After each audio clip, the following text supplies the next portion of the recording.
கடந்த சில நாட்களாக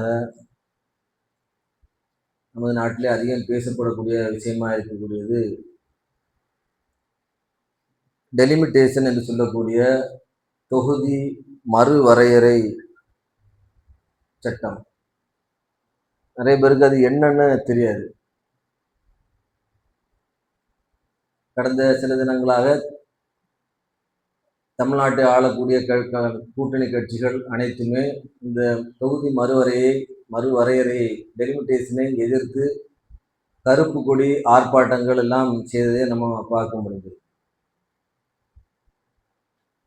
இது எதுக்காக இந்த ஆளுங்கட்சி, தமிழ்நாட்டை சேர்ந்த ஆளுங்கட்சிகள் அதை எதிர்க்கிறது, அது மாதிரி கேரளாலையும் அதை எதிர்க்கிறார்கள், தென் மாநிலங்கள் அனைத்தும் ஏன் எதிர்க்கிறார்கள் என்பதை நம்ம தெரிந்து கொள்ள வேண்டும். அதுபோக அந்த தொகுதி மறுவரையறைனா என்ன என்பதையும் நம்ம தெரிந்து கொள்ள வேண்டியது அவசியமா இருக்கிறது. ஒரு நாட்டில் மக்கள் தொகை மாற்றத்துக்கு ஏற்றவாறு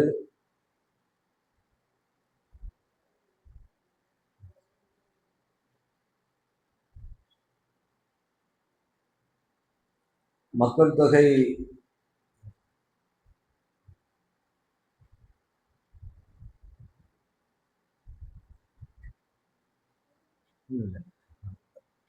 ஒரு நாட்டில் மக்கள் தொகை மாற்றத்திற்கு ஏற்றவாறு தேர்தலுக்கான தொகுதிகளின் எல்லைகளை மறுபடி வரையறை செய்கிறது தான் இந்த டெலிமிட்டேஷன் என்று சொல்லுவது. உதாரணத்துக்கு இது எதுக்கு பெரும்பாலும் செய்கிறாங்கன்னு சொன்னால், புரிந்து கொள்வதற்காக ஒரு ஸ்கூலில் 2 கிளாஸ் இருக்குது. ஒரு கிளாஸில் 40 மாணவர்கள் இருக்கிறாங்க, இன்னொரு கிளாஸில் 80 மாணவர்கள் இருக்கிறாங்க. இப்போ 80 மாணவர்கள் இருக்கக்கூடிய கிளாஸ்லேயும் ஒரு டீச்சர் தான் இருக்கிறாங்க, 40 மாணவர்கள் இருக்கக்கூடிய கிளாஸ்லேயும் ஒரு டீச்சர் தான் இருக்கிறாங்க. இப்படி இருக்கும் பொழுது அந்த கிளாஸை சரியாக நிர்வாகம் பண்ண முடியுமா? 40 மாணவர்களுக்கு தான் ஒரு டீச்சரால் கண்ட்ரோல் பண்ண முடியும். 80 மாணவர்கள் இருக்கக்கூடிய கிளாஸை ஒரு டீச்சரால் கண்ட்ரோல் பண்ண முடியுமா? சிரமமான காரியம். அப்போ என்ன பண்ணுவாங்க? இப்போ 80 மாணவர்கள் இருக்கக்கூடிய அந்த கிளாஸை 2ஆக பிரிப்பாங்க. பிரித்து இன்னொரு டீச்சர் போடுற மாதிரியான ஏற்பாடுகளை செய்வாங்க. இதுதான் அந்த சிரமத்தை தடுப்பதற்கான ஒரு காரியமாக இருக்கும். அதே மாதிரியான ஒரு நிலை தான் இந்த தொகுதி எல்லையை மறுவரையறை பண்ணுறது. இப்போ ஒரு தொகுதியில் 10 லட்சம் பேர் இருப்பாங்க, இன்னொரு தொகுதியில் பார்த்தோன்னா 20 லட்சம் பேர் இருப்பாங்க, 25 லட்சம் பேர் இருப்பாங்க.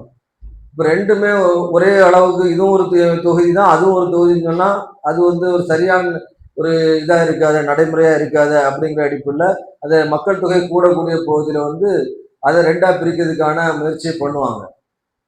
இப்போ இதே மாதிரியான இது ஏற்கனவே இந்தியாவில் 2002 இந்த மாதிரியான ஒரு முயற்சியை மேற்கொண்டு 2008 இதை அமல்படுத்தினாங்க. இந்த டெலிமிட்டேஷனை அமல்படுத்தி இருக்கிறாங்க.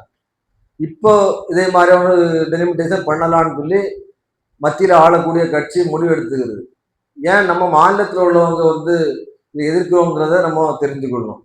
ஏனென்று சொன்னால், மக்கள் தொகை தென் மாநிலங்களில் இப்போ குறைஞ்சி போயிருக்குது, மக்கள் தொகை வட மாநிலங்களில் அதிகரிச்சிருக்குது.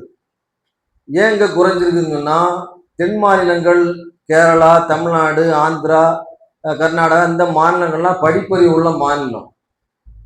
இந்த மக்கள் ஒரு சட்டத்தையோ ஒரு நடைமுறையோ அரசாங்கம் செயல்படுத்திச்சுன்னா அதை அப்படியே கடைபிடிக்கக்கூடியவர்களாக இருக்கிறாங்க.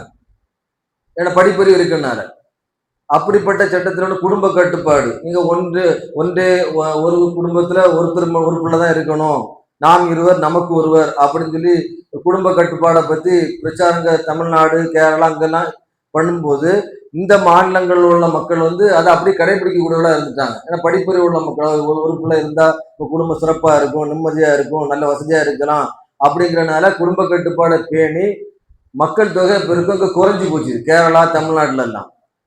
பீகார், உத்தரப்பிரதேசத்துலலாம் படிப்பறிவு இல்லாத மக்கள் என்ன பிரச்சாரம் பண்ணாலும் அவன் பாட்டு குடும்ப கட்டுப்பாடு பிரச்சாரத்தை கண்டுக்காம அதிக குழந்தைகளை பெறக்கூடியவர்களா இருந்ததுனால அங்க மக்கள் தொகை அதிகமாயிட்டுது. இப்போ மக்கள் தொகை அங்க அதிகமாகி இங்க மக்கள் தொகை குறைஞ்ச காரணத்தினால மக்கள் தொகை அடிப்படை வச்சுதான் தொகுதிய எண்ணிக்கையை வரையறை பண்ணும் பொழுது தமிழ்நாடுல, கேரளாலாம் எம்பி சீட்டு குறையும், அதாவது பாராளுமன்ற உறுப்பினர்களுடைய எண்ணிக்கை குறையும். அங்க பாராளுமன்ற உறுப்பினர்களுடைய எண்ணிக்கை அதிகரிக்கும். ஏன்? மக்கள் தொகை அதிகமாயிட்டாங்க. எப்படி எந்த அளவுக்கு குறையுதுன்னு சொல்லி சொல்றாங்கன்னா, இப்ப தமிழ்நாட்டுல 39 சீட் எம்பி சீட் இருக்கு. இப்ப இந்த டெலிமிட்டேஷன் வந்துங்கன்னா 30 சீட்டு தான் இருக்கும் தமிழ்நாட்டுல. 30 சீட்டு தான் இருக்கு. 9 பாராளுமன்ற உறுப்பினர்கள் குறைவதற்கான வாய்ப்பு இருக்குன்னு சொல்றாங்க. எவ்வளவு ஆகும் தெரியல. 9 பாராளுமன்ற உறுப்பினர்கள் குறைய வாய்ப்பு இருக்கு. இப்ப 9 பேர் குறையும் பொழுது நம்ம என்ன ஆகும்? பாராளுமன்றத்துல தமிழ்நாட்டுக்காக பேசக்கூடிய உறுப்பினர்கள் எண்ணிக்கை குறையும். கேரளால குறையும், ஆந்திரால குறையும், கர்நாடகால குறையும். அங்க என்ன ஆகும்? உத்தரப்பிரதேசத்துல 80 சீட் இருக்கக்கூடிய இடத்துல 100 ஆகுமா? 20 உறுப்பினர்கள் கூட வர்றதுக்கு வாய்ப்பு இருக்குது. பீகார்ல 10 உறுப்பினர்கள் கூட வர்றதுக்கு வாய்ப்பு இருக்குன்னு சொல்லும் போது பீகார்ல இருந்து 100 பேர் பாராளுமன்றத்துக்கு போவான். தமிழ்நாட்டுல இருந்து எத்தனை பேர் போவான்? 30 பேர் போவான். தமிழ்நாட்டுல குறையுது, அங்க கூடும் பொழுது அவன் என்ன பண்ணுவான்?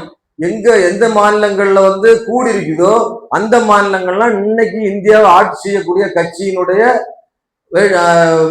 வெற்றி வாய்ப்பு அதிகமா இருக்குது. அவங்களுடைய ஆதிக்கம் அதிகமா இருக்கு. இங்க குறைவா இருக்குது. அப்ப அவங்க என்ன நினைப்பாங்க? இந்த மாநிலங்கள் எல்லாம் எளிதா புறக்கணிக்கிறதுக்கு வாய்ப்பு இருக்குது. நம்ம மாநிலங்களுடைய உரிமைகள் கிடைக்க வாய்ப்பு கிடைக்காது. இங்க நிதி கிடைக்காது.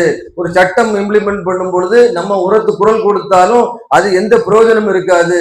பட்ஜெட் போர்டு தாக்கல் பண்ணும்போது அதுக்கு எதிராக ஏதாவது குரல் கொடுத்தா கூட அதுக்கு எந்த ஒரு தாக்கமும் இருக்காது.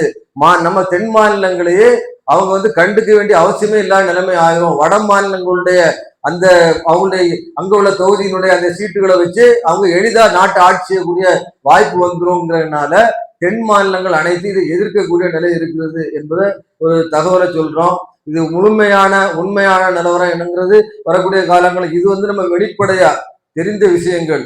அவங்க அப்படிலாம் இல்லை இப்படிலாம் இல்லைங்கிற கருத்துக்களை சொன்னாலும் நிறைய விஷயங்கள்ல மத்தியில் ஆளக்கூடிய கட்சி நிறைய கருத்துக்களை இல்லைன்னு சொல்லி கடைசியில பார்த்தா அவங்க சொன்ன மாதிரி தான் நடந்திருக்கு. பயப்படுற மாதிரி தான் நடந்திருக்கு, அச்சப்பட நடந்திருக்குது.